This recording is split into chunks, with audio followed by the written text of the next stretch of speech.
इस क्वेश्चन में हमें रूट्स फाइंड करने हैं बाय फैक्टराइजेशन। हमें क्वाड्रेटिक इक्वेशन दिया है और उसका हमें रूट्स फाइंड करना है। अब फैक्टराइजेशन बोल दिया है तो हमें इसी मेथड से फाइंड करना होगा। इसके लिए हम यूज़ करेंगे मिडिल टर्म स्प्लिट का। ठीक है, तो हम पहले इसको स्टैंडर्ड इक्वेशन से कंपेयर कर लेते हैं। इसका स्टैंडर्ड इक्वेशन होता है ax² + bx + c = 0। इसका स्टैंडर्ड इक्वेशन होता है।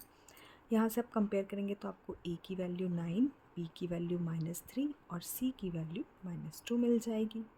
ठीक है, मिडिल टर्म स्प्लिट करने के लिए हमें दो टर्म्स चाहिए होते हैं। तो हम यहाँ पर देख रहे हैं कि a और c को अगर आप मल्टीप्लाई करेंगे, a और c को अगर आप मल्टीप्लाई करेंगे तो हमारे पास वैल्यूज़ हैं 9 एंड -2। इन्हें मल्टीप्लाई करने से हमें मिल जाएगा -18। ठीक है, अब हमें दो ऐसे नंबर्स चाहिए जिन्हें मल्टीप्लाई करने से हमें मिले -18 और प्लस या माइनस करने से हमें मिले b का जो वैल्यू है, b की वैल्यू कितनी है -3। अब देखो यहाँ से हमें तो दिख रहा है कि 9 और 2 से हम 18 -18 पे पहुँच सकते हैं, लेकिन क्या माइनस प्लस करने से 9 और 2 हमें -3 दे सकते हैं? तो नहीं। इसलिए हमें ऐसे नंबर्स को सर्च करना होगा। तो आप ट्रायल एंड एरर से भी कर सकते हैं या फिर आप 18 का एलसीएम निकाल लीजिए, है ना, और उसमें जो भी फैक्टर्स आपको मिल रहे हैं उनसे भी आप इसको सर्च कर सकते हैं। ठीक है, तो अगर हम ट्रायल एंड एरर से देखें तो अगर हम 6 और 3 को देखें तो 6 और 3, 6 3 से हमें 18 दे देगा और 6 और 3 को अगर हम माइनस करेंगे तो हमें 3 भी मिल जाएगा। तो दोनों ही कंडीशंस को सेटिस्फाई कराना चाहिए। ठीक है, तो अगर हम यहाँ पर देखें कि 6 3 से हमें 18 मिल रहा है लेकिन साइन माइनस में होना चाहिए, तो दोनों में से कोई एक नंबर माइनस होगा तभी हमें यहाँ पर माइनस मिलेगा। तो अगर हम छोटे नंबर को माइनस रखेंगे ना तो क्या होगा कि यहाँ पर तो हमें माइनस मिल जाएगा, बट यहाँ पर इस कंडीशन में अगर हम 3 को माइनस रखेंगे तो हमारा आंसर जो है वो पॉजिटिव आ जाएगा, क्योंकि 6 बड़ा है और उसका नंबर पॉजिटिव दिख रहा है। ठीक है, तो यहाँ पर हमें ये समझ में आ रहा है कि हम छोटे को नहीं कर सकते माइनस, हमें बड़े नंबर को माइनस में रखना होगा। तो यहाँ पर 6 जो है वो माइनस में हो गया और ये 6 जो है वो माइनस कर लेते हैं। अब कंडीशन चेक करते हैं तो 6 3 = 18 प्लस माइनस माइनस, ये सही आ रहा है हमारा। यहाँ से भी चेक कर लेते हैं तो 6 और 3 प्लस माइनस माइनस, 6 में से 3 माइनस होगा माइनस मिलेगा और बड़ा नंबर आपका माइनस में है तो माइनस में 3 मिल जाएगा। इसका मतलब हमारे पास दो नंबर्स आ चुके हैं और वो है -6 एंड 3। अब इन्हीं टर्म्स को हमें यहाँ पर अरेंज करके लिखना है और मिडिल टर्म स्प्लिट को फॉलो करना है। ठीक है, तो देखते हैं इसके लिए हमें क्या करना पड़ेगा। तो -9x² फर्स्ट टर्म हम एज इट इज़ लिखते हैं। लास्ट टर्म हमारा -2 है, इसको भी आप वैसे ही लिखेंगे, इक्वल टू 0 भी लगा लीजिए।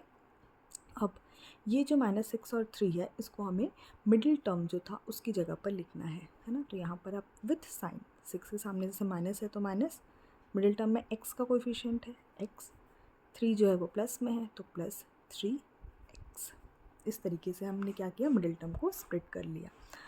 अब यहाँ से हमें कुछ टर्म्स कॉमन निकालने हैं, है ना। तो इसके लिए हम पेयर्स बनाएंगे। तो फर्स्ट और सेकंड में से हम कॉमन निकालेंगे और ऐसे ही ये दोनों में से हम कॉमन निकालेंगे। दिख रहा है हमको यहाँ पर 9 और 6 दोनों ही हमें 3 की टेबल में आते हुए दिख रहे हैं, है ना। तो हम 3 कॉमन निकाल सकते हैं। x का टर्म यहाँ भी है ना। देखिए यहाँ पर x का स्क्वायर है लेकिन यहाँ पर सिर्फ x है, तो हम 2 को तो नहीं निकाल सकते, मतलब 2x नहीं निकाल सकते, हम एक ही x कॉमन निकाल सकते हैं क्योंकि यहाँ पर हमें एक ही दिख रहा है ना। तो एक x कॉमन आ जाएगा। अब ब्रैकेट में क्या क्या बचेगा, तो ब्रैकेट में हमारे पास बचेगा 3 की टेबल में अगर 3 आपने बाहर निकाल लिया है तो यहाँ पर बचेगा आपका 3 टाइम्स आता है 9, है ना। एक x भी बचेगा। -6 कितने टाइम्स में आता है 3 की टेबल में, 2 टाइम्स में, तो ये बच जाएगा 2x हमने ऑलरेडी बाहर निकाल दिया है। ठीक है, यहाँ पर हमें क्या कॉमन दिख रहा है ये दोनों में, तो ये दोनों में हमें कुछ भी कॉमन नहीं दिख रहा है। तो जब कुछ भी कॉमन ना दिखे तो आप 1 बाहर लिख दीजिए और जब भी 1 बाहर आएगा तो जो भी टर्म्स है वो एज इट इज़ ब्रैकेट में दिखेंगे। = 0 हमारा इक्वेशन जैसा आगे चल रहा है। यहाँ से दिख रहा है हमको कि ब्रैकेट में जो दो टर्म्स आए हैं वो दोनों सेम आए हैं। अगर ऐसा हो रहा है तब आपने सही सॉल्व किया है ना। तो अब हम इसे लिखेंगे कैसे, तो या तो आप जो कॉमन टर्म है उसे पहले लिख लीजिए या जो बचे हुए टर्म्स जैसे 3x + 1, है ना। ये बाहर के टर्म्स जो हमें दिख रहे हैं आप उसे एक बार लिख लीजिए 3x + 1, और जो फिर कॉमन टर्म था आपका 3x - 2 इसे लिख लीजिए = 0। आप इसको ऐसा भी समझ सकते हैं कि हमने 3x - 2 को कॉमन निकाला तो 3x + 1 बच गया। अब यहाँ तक हमारा फैक्टराइजेशन का प्रोसेस हो चुका है, जो कि हमें क्वेश्चन में बोला गया था बाय फैक्टराइजेशन। अब यहाँ पर साथ में हमें ये भी बोला गया था फाइंड द रूट्स। ठीक है, हमें रूट्स फाइंड करनी है। तो रूट्स फाइंड करने के लिए अब हमें क्या करना होगा, ईच टर्म जो आपका आया है उसे इक्वेट करना होगा। इक्वेट करना होगा किससे, 0 से। जैसे 3x + 1 है, एक बार इसको इक्वल टू 0 लेंगे, और एक बार जैसे 3x - 2 है, इसको इक्वल टू 0 ले लेते हैं, सॉल्व कर लेते हैं, और जो x की वैल्यू आएगी वही हमारी रूट्स बन जाएंगी। इसे सॉल्व करने के लिए 3x, 1 इधर प्लस में, उधर जाएगा तो माइनस में हो जाएगा, है ना। अब यहाँ पर x के साथ जो 3 है वो मल्टीप्लाई में है, इधर मल्टीप्लाई में, इधर आएगा तो डिवाइड हो जाएगा। तो x की वैल्यू यहाँ से हमें मिल गई -1/3। ऐसे ही इधर भी x को सॉल्व कर लेते हैं। तो 2 इधर माइनस में है, इधर जाएगा तो 2 प्लस हो जाएगा, और 3 मल्टीप्लाई में है, इधर जाएगा तो 3 डिवाइड में हो जाएगा। तो हमें यहाँ से भी x की वैल्यू मिल गई। देयरफॉर इस इक्वेशन के 2 रूट्स आए हैं, और 2 रूट्स इसलिए आए हैं क्योंकि ये क्वाड्रेटिक या स्क्वायर इक्वेशन है ना, क्योंकि इसका जो हाईएस्ट डिग्री या पावर है वो कितना था, 2। जो हमारा इक्वेशन गिवन था उसका जो डिग्री या पावर है वो कितना है, 2 है। तो इसलिए रूट्स भी हमें कितने मिलेंगे यहाँ पर, 2, और वो रूट्स हमें मिल चुके हैं कितने, -1/3 एंड 2/3। आप चाहे तो लिख सकते हैं देयरफॉर रूट्स आर